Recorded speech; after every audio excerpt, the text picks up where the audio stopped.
नमस्कार दोस्तों, आप लोग का स्वागत है यूट्यूब के क्राइम के एक और नए चैनल क्राइम स्टोरी में। दोस्तों, मैं आज ये जो कहानी बताने जा रहा हूँ, ऐसी कहानी ना आप लोगों ने देखी होगी ना ही सुनी होगी। दोस्तों, ये कहानी है जिस्म पे बिना दाग वाली कुंवारी लड़की, गड़ा खजाना, तांत्रिक का जाल, 20 साले की हाईटेक साजिश, लखनऊ पीएससी इंस्पेक्टर मर्डर में खुलासा।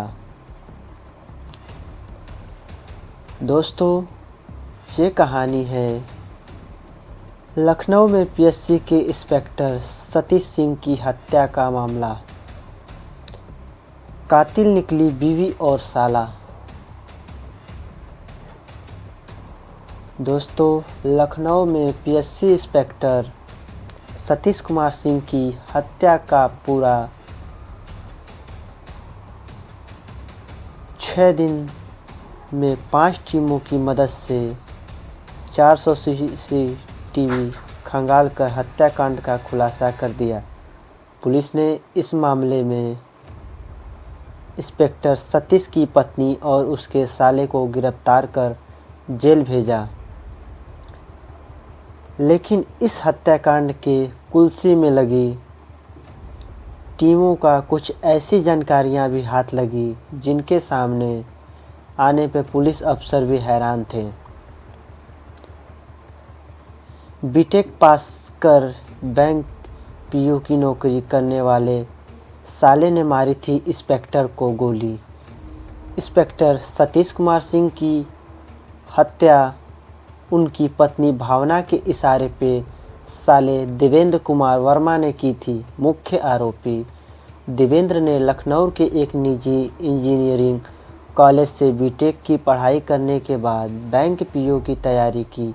साला 2015 में वह बैंक पीओ बन गया। साल 2018 तक बैंक पीओ की नौकरी करने के बाद उसने यूपीएससी की तैयारी शुरू की। यूपीएससी की परीक्षा पास करने के लिए उसने 2018 में बैंक पीओ की नौकरी भी छोड़ दी।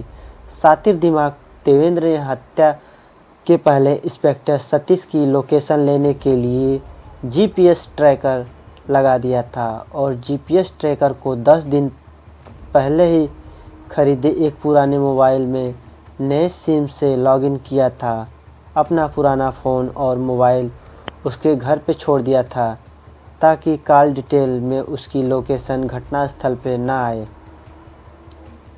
तांत्रिक तरीके से खजाना पाने की चाहत थी। इंस्पेक्टर सतीश कुमार सिंह घर पे पत्नी और 10 साल की बेटी के सामने कई अन्य महिलाओं को घर लाते और अपने कमरे में ले जाते थे, जिसको लेकर पत्नी से झगड़ा भी होता था। पूछताछ के दौरान पता चला कि एक बार तो सतीश सिंह घर पे ही एक महिला के साथ उसके दलाल को भी घर लेके आए थे और उस दलाल को अपनी पत्नी के कमरे में भेजना चाहता था।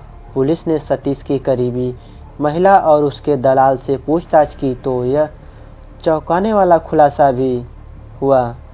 सतीश सिंह के ना सिर्फ दूसरी महिलाओं से अवैध संबंध में थे, बल्कि तांत्रिक ढंग से खजाना पाने के लिए भी कोशिश कर रहा था। पूछताछ के दौरान पता चला कि फतेहपुर के तांत्रिक के कहने पे सतीश सिंह एक ऐसी अविवाहित लड़की की तलाश में था जिसके पूरे शरीर पे कोई दाग ना हो, निशान ना हो। सतीश ने अपनी इस तलाश का जिक्र अपनी बेटी के सामने पत्नी से भी किया। उसकी तलाश भी पूरी हो गई थी। ऐसी ही एक लड़की को लेकर वह रात के लिए अपने घर भी आया था। फतेहपुर के रहने वाले तांत्रिक ने बताया कि ऐसी लड़की की मदद से उसे खजाना भी मिलेगा। दिवाली पर पटाखों की आवाज़ के बीच मारनी थी गोली। सतीश सिंह की पत्नी भावना ने घटना के बाद बयान दिया था कि वो सर दर्द की वजह से 15 मिनट के सफ़र में ही सो गई थी और उसकी नींद तब खुली जब उसने एक गोली चलने की आवाज़ सुनी और गेट पे सतीश करा रहे थे, लेकिन भावना की यह कहानी पूरी तरह झूठी थी। भावना की अपने भाई देवेंद्र वर्मा के कहने पे राजाजीपुरम से घर ले आई थी, ताकि दिवाली वाली रात जब पटाखे की आवाज़ होगी तब वह सतीश को घर लाएगी, और जब गोली चलेगी तो किसी को पता नहीं चलेगा कि गोली चली या पटाखा। भावना का भाई देवेंद्र वर्मा ने पहले गोली 315 बोर की देसी तमंचे से मारी। उसके बाद उसने अपनी 32 बोर की पिस्टल से सतीश पे 4 गोलियां दागी। यह सब भावना कार के अंदर बैठकर देख रही थी। जब देवेंद्र सतीश को गोली मारकर गली से निकल गया, तब जाकर भावना ने चीखना चिल्लाना शुरू किया। इसकी दस्तक सतीश के बड़े भाई अजीत के घर में लगे सीसीटीवी कैमरे से हुई। सीसीटीवी कैमरे ने घटना को तो नहीं कैद की, लेकिन फायरिंग की आवाज़ उस सीसीटीवी में सुनाई पड़ी। आखिरी गोली चलने के करीब 70 सेकेंड बाद भावना के चीखने चिल्लाने की आवाज़ आई। साथे दिमाग देवेंद्र ने पुलिस से बचने के लिए कपड़े जूते बदले। उसने पहचान छुपाने के लिए हुई शर्ट और मास्क का इस्तेमाल किया, ताकि कहीं सीसीटीवी में उसका चेहरा ना आए। देवेंद्र ने चारबाग स्टेशन से सतीश के घर तक और सतीश के घर से मेडिकल कॉलेज के चरक चौराहे तक साइकिल का इस्तेमाल किया। अमूमन पुलिस साइकिल सवारों पर शक नहीं करती, उनकी जांच नहीं करती। पुलिस की इसी मानसिकता को समझकर उसने पुरानी साइकिल खरीदने के बाद वह चारबाग से सतीश सिंह के घर पहुंचता। घटना को अंजाम देकर उसी साइकिल से ही कनौसी नहर राजाजीपुरम होते चरक चौराहे तक जाता है। पुलिस को चकमा देने के लिए उसने रास्ते में कपड़े भी बदले। जिस साइकिल से वह इंस्पेक्टर सतीश को गोली मारने के लिए पहुंचा था, उस साइकिल पे एक थैली था। उस थैले में सतीश ने अपने दूसरे कपड़े रखे थे।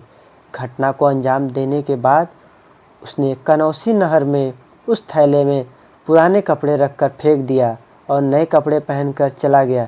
जूते से पकड़ा न जाए इसलिए देवेंद्र ने जूता का रंग भी बदल लिया था। घटना के वक्त देवेंद्र ने जो जूते पहने थे वो सफ़ेद रंग के थे, लेकिन घटना को अंजाम देने के बाद उसने सफ़ेद जूते पे काला पॉलिश लगा दी और उनका रंग बदल लिया था। ठंडे दिमाग से किया इंजीनियर ने कत्ल।